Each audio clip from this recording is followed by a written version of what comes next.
Well, Dub Nation, we are finally here. The roster moves have been made. Jonathan Kuminga has been signed, and training camp is underway for your Golden State Warriors. But on today's show, we're going to talk about some new details emerging from the Kuminga deal and what ended up happening with the Warriors actually signing Seth Curry, because we didn't think it was going to be possible when we heard the original Kuminga announcement. All that and more in just a moment. But if you're ready for Warriors basketball to return, we're seeing Al Horford in his new jersey now, all these newcomers taking pictures with Steph for the first time. If you're ready for Warriors basketball to get back out there on the court, because preseason's just 4 days away, hit that thumbs up icon, smash that like button on today's show.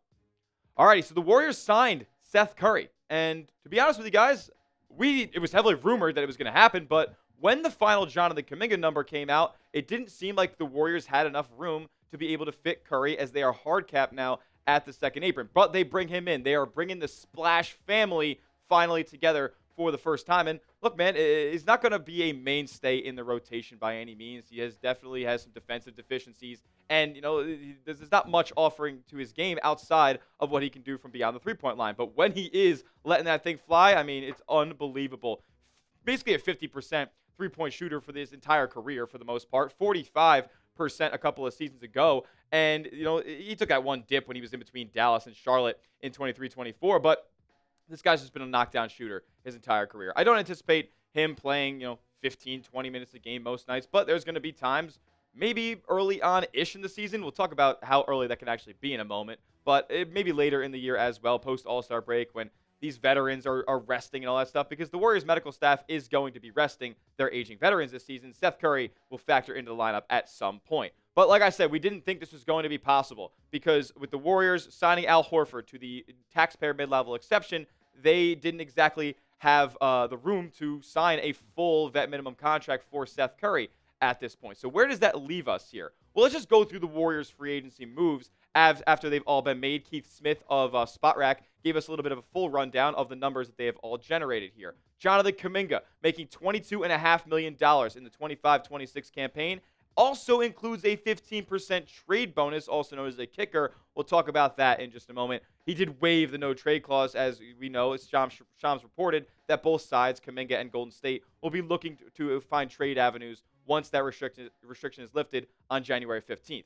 Now we move on to Al Horford here, which is another name that Golden State had pegged in all summer long. $5.7 million via the taxpayer mid-level exception on him. That hard caps Golden State at the second apron, which they are $2 million below. D'Anthony Melton comes in on a $3.1 million 2-year vet minimum contract. They ended up coming back from ACL rehab here. He's still rehabbing a little bit. Not sure if he's going to be ready to start the regular season here, but he should be back soon enough. GP2 comes in on a 1-year vet minimum contract valued at $2.3 million.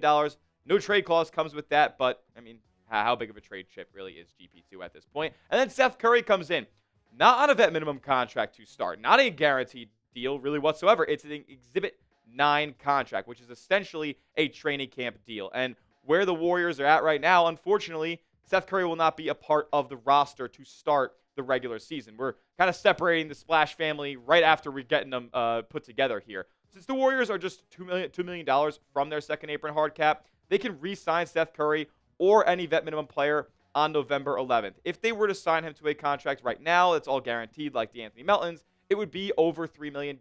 But as we get into the season, contracts that you sign get prorated, and money comes off of the deal because you're not paying him for the full 82-game season if he's not playing all 82 games. So they can bring him in November when that prorate is about at $2 million.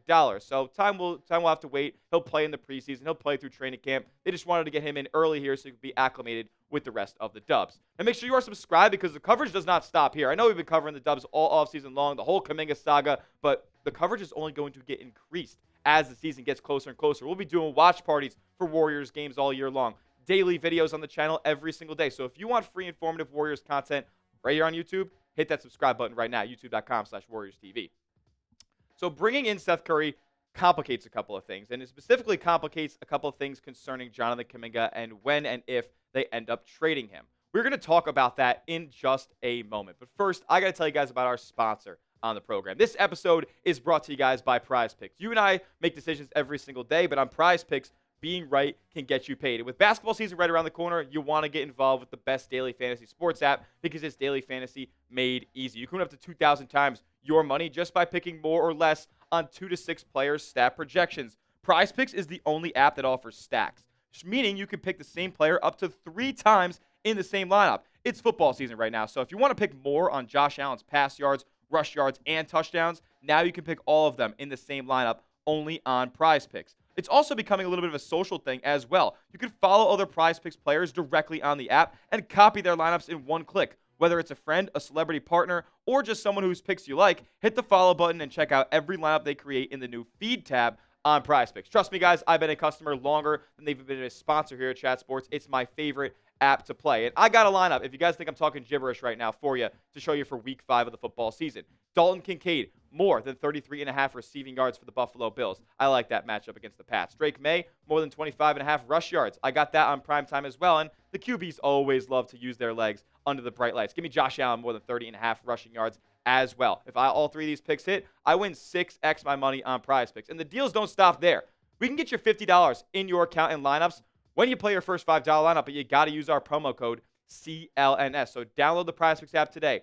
Use that code CLNS and get $50 in lineups when you play your first $5 lineup. That's code CLNS for $50 in lineups after you play your first $5 lineup. You don't have to win it to receive the 50. It's guaranteed. PrizePicks. It's good to be right.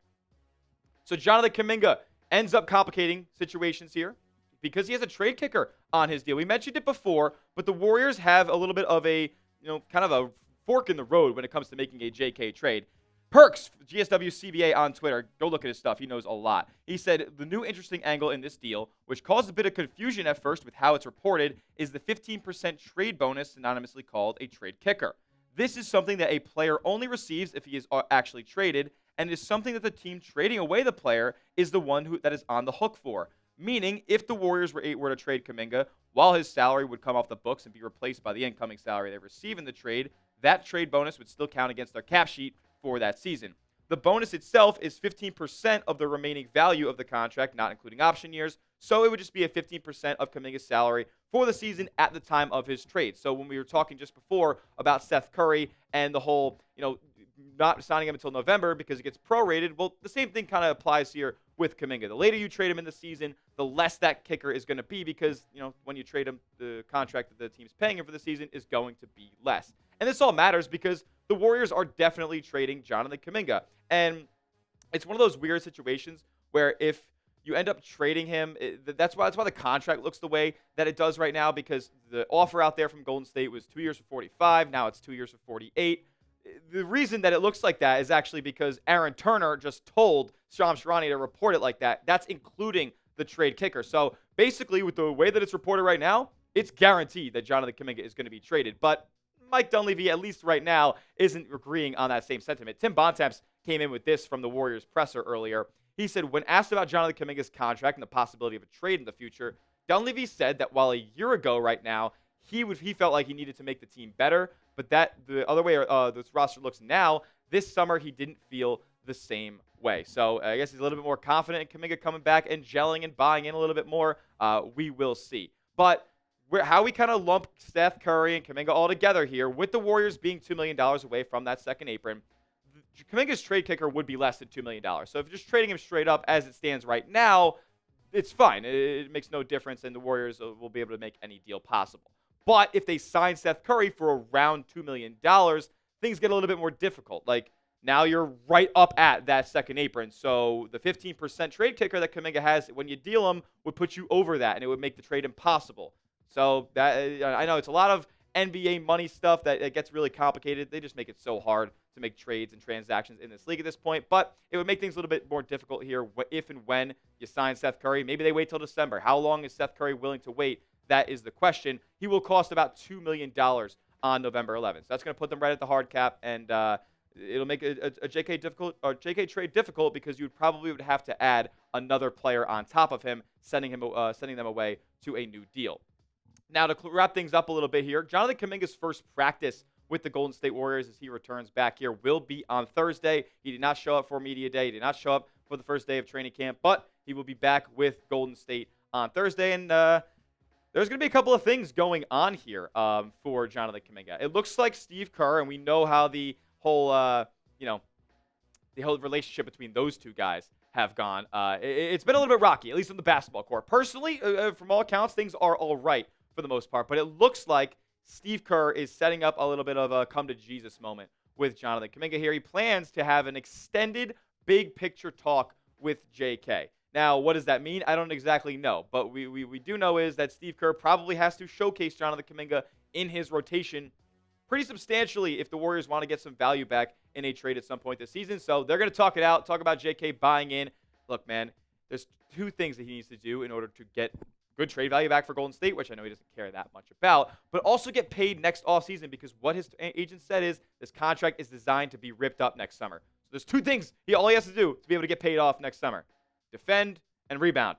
If Steve Kerr tells him to do that and he doesn't, then you know what? You can lead a horse to water, but you can't let it make him drink. Is what it is. Do you guys believe that Kuminga will buy in this season? Let me know down in the comment section why for yes and for no. We haven't seen it for 4 years to this point. So what is signaling? What conversation with Steve Kerr is going to tell you that now? Let me know what you guys think down below. Why for yes and for no. All right, some last couple updates here before we get out. Mike Dunleavy says that D'Anthony Melton is not expected to be cleared for the regular season start, but shouldn't be out too long. Look, he's a player who's been often injured throughout his entire career. I don't want to be risking any sort of re-aggravation here, ruin any of the rehab process and the recovery that he's had off this torn ACL. I think he could be a very valuable player for Golden State in their rotation this year, so err on the side of caution with him. Guard depth is fine to start the season. Kuminga, obviously, at practice on Thursday after the physical and onboarding today, and then the medical staff will be cautious with vets. I think that's a little bit interesting. We'll be talking more about how Steve Kerr is going to use this group of unks on this Warriors team, and the starting lineup is averaging at 36 years of age. So it is going to be a complicated and precarious process with how they decide to manage all these guys and their workloads and their health this season. So we'll definitely be on the eye out for that. As the Warriors do start their season here very soon. Not the regular season, but the preseason begins on Sunday at 5:30 Pacific time. Unfortunately, we'll not have a live stream for that, but we will be having live streams very, very soon. Watch parties are coming back for this Warriors season. So that's why you subscribe to the channel. That will do it for today's show. YouTube.com/WarriorsTV. More Warriors news and updates as the season gets closer and closer. We'll see you guys in the next one. And as always, let's go Dubs.